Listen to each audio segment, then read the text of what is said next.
Welcome to HealthCast, the heartbeat of health IT. I'm Alexander Bolova, production lead at GovCIO Media and Research, and today we're recapping our 2023 Health IT Summit. With me today are a whole lot of hosts. We've got Editor-in-Chief Amy Kluber, Managing Editor Ross Gianfortune, Staff Writer Researcher Anastasia Obis, and Staff Writer Researcher Jayla Whitfield. Everybody, how are you doing? Exhausted. Very tired, yes. Agreed. Tired. I can agree with that as well, but we are here, and it's a good day. Well, there can only be one reason why all of our editorial team is tired. It's because we had our Health IT Summit event. It was held on September 21st in Bethesda, Maryland. When you're listening to this episode, it will have been almost a week, but we are recording it the day after. We are hurriedly writing our articles and putting together landing pages and editing videos. It is definitely one of the busier times in our office, but we wanted to hop on mic to give you a brief recap of the event. So the Health IT Summit featured government and industry speakers discussing the pressing initiatives that are having a real-world impact in the health space, such as electronic health record modernization, health equity, data interoperability, data management, and more. Despite how tired we are, it truly was a great event, and I highly encourage our listeners to check out our website for full panel recordings and articles of key takeaways. But here on HealthCast, we're going to quickly recap the event by stealing an idea from one of the panels of the summit. We are having lightning rounds. So much like the event itself, we are giving each of the hosts a couple of minutes to chat about one highlight or takeaway from the event. It can be a panel they moderated. It could be the food, honestly, because I heard it was pretty good this time around. Sound good to everybody? Go for it. Of course, sounds great. All right, well, let's get things kicked off with Amy. Amy, what would you like to highlight? I would like to highlight actually kind of an inception moment. One of the lightning round presentations on this lightning round, ARPA-H's Deputy Director, Susan Moneras, she was super fascinating. She provided a breakdown of some of ARPA-H's funding opportunities coming up, including an inside look at one of the new BAAs that came out last week, a draft BAA that is, but it's really fascinating to hear all the innovation that is going to be happening out of this agency and what it means for public health. So I highly recommend you look back at that panel recap and hear it for yourself. All right, awesome. Thank you, Amy. Jumping on over to Ross. Now, Ross, I gotta say, I was feeling a little jealous because last time I was at an event, I was the one who presented the Flywheel Awards, but this time you were the host. How did it feel to be in the limelight? It was very exciting, a little nerve-wracking, and of course, it was an honor to be able to introduce all the wonderful Flywheel Award winners. They were all really inspiring and doing really interesting work. One even sent in an acceptance video. She couldn't be there, but I thought that was pretty cool. Yeah, I can't believe this is our third round of Flywheel Awards. To think that it really only started this year, but it's already one of my favorite part of these events. But Ross, what would you like to highlight? Well, I didn't know that talking about the food was on the table, although no pun intended. So I didn't really prepare anything, but I will say that the food was quite good. And I heard from a lot of people, a lot of attendees, a lot of speakers that the food was better than usual. And even the coffee was better than the usual kind of conference style coffee. But the mango sorbet. Mango sorbet was very good. The hummus was very good. It was, I went wild on the food, which is not a shock to anyone who's familiar with my work. But from a more bird's eye view, and I would encourage people to watch the videos of the panels. One concept I took away was that, people really do drive the change in the space. Because we're talking about technology, because it was a Health IT Summit, the people aspect of government can sometimes get lost in the shuffle. But, people are what drives the changes that agencies are seeing, especially these really big picture ones.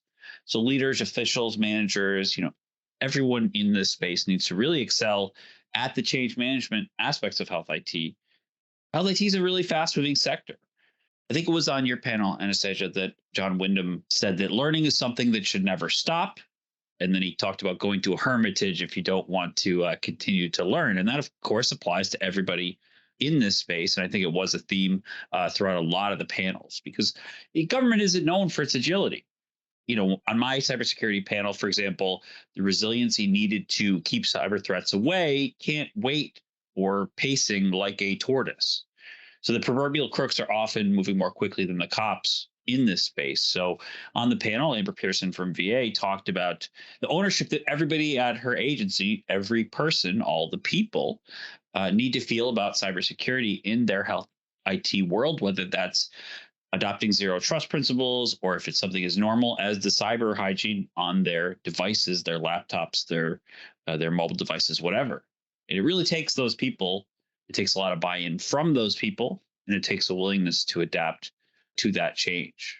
Government is not just a bunch of computers, and health IT, especially, it's not a bunch of computers, particularly on the patient end. It's people, and they need to really learn how to change and how to adapt to this fast-moving world. Thank you, Ross. Yeah, the people are so important and maybe a little tangentially related, but we certainly ended our event with a real people focus. I know that there was a headshot booth that attendees had the option to use. Did any of you take advantage of the headshot booth?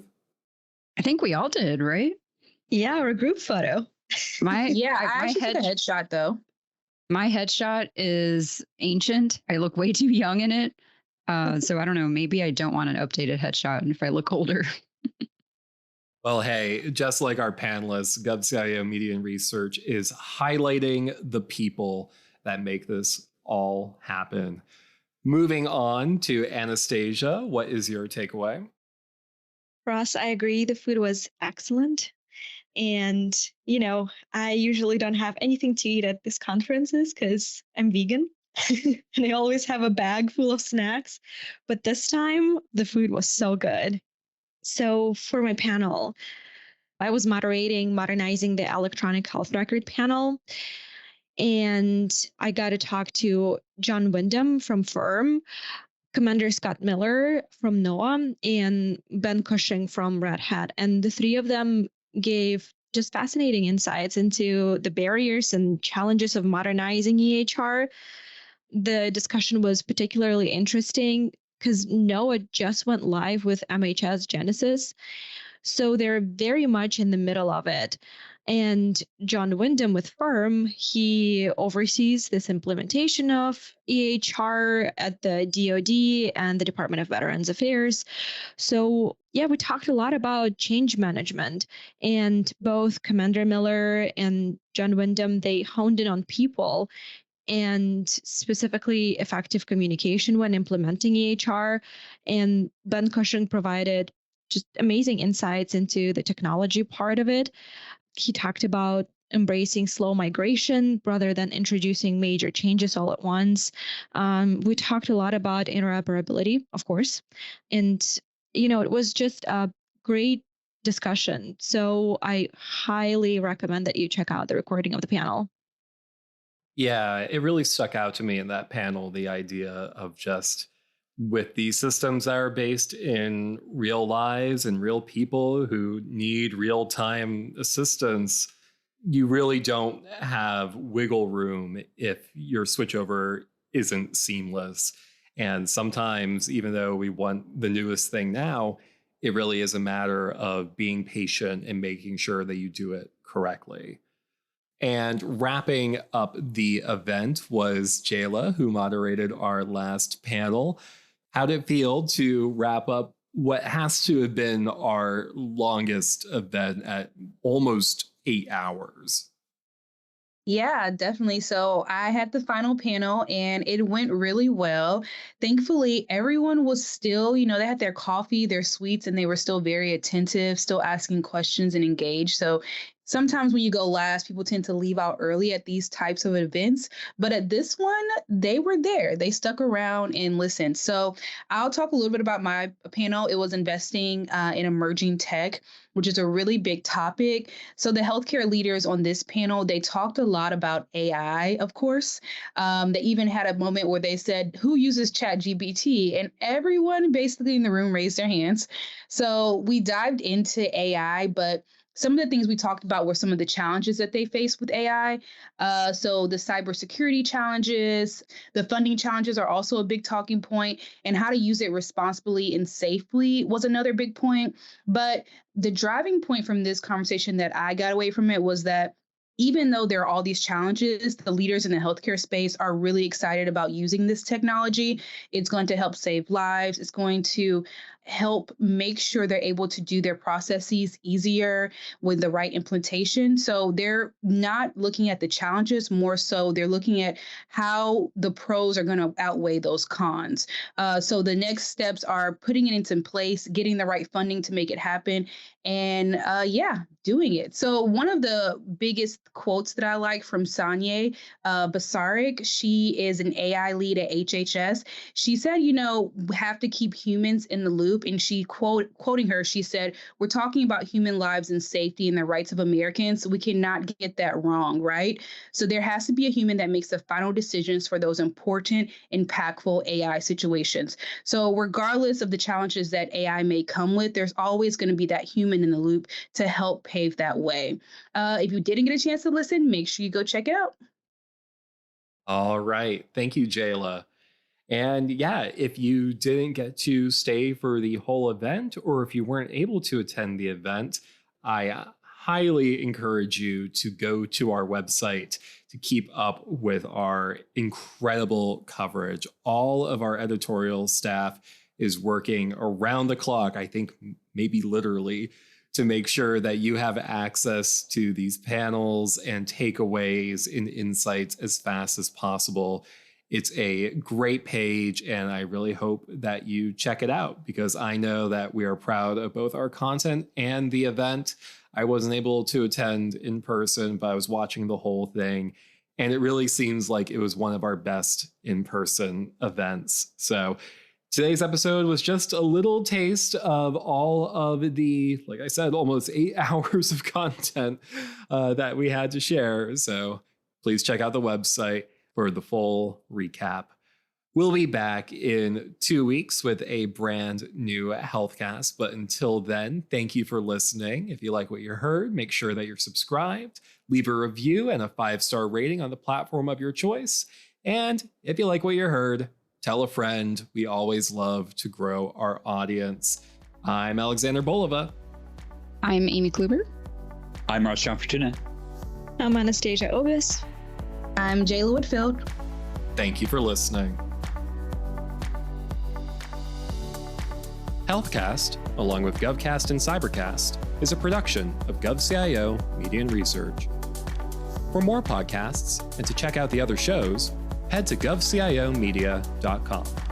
Watch out for new episodes released every Tuesday and Wednesday across our shows. You can follow all of them on your favorite podcast platform. And if you like what you heard, make sure to let us know by leaving a review. And if you have any topics you think we should look into, contact us at newsletter@govcio.com.